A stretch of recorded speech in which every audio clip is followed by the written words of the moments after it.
Hai, Assalamualaikum. Saya Cempaka, kru Studio Prisma. Hari ini sekolah kami mengadakan kejohanan merentas desa peringkat sekolah. Jom kita sama-sama saksikan kemarahan pada hari ini.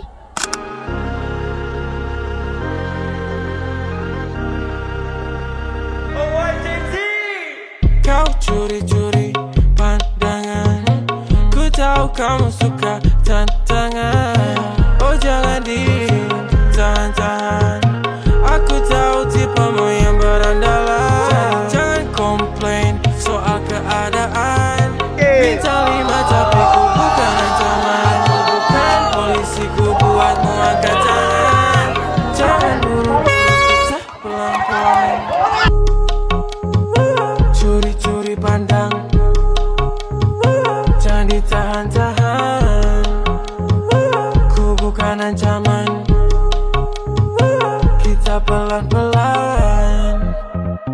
Kau tahu caraku, aku dah gak tahu waktu.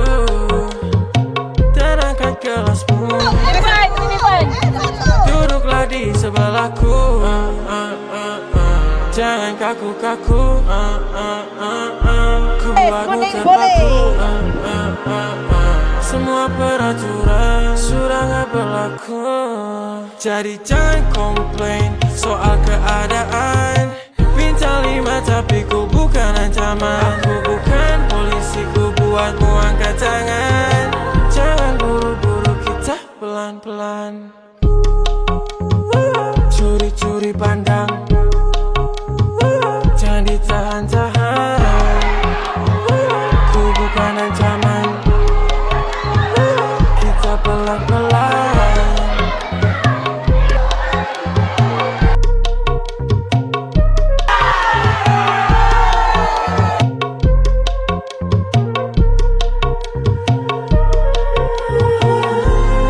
Hijau!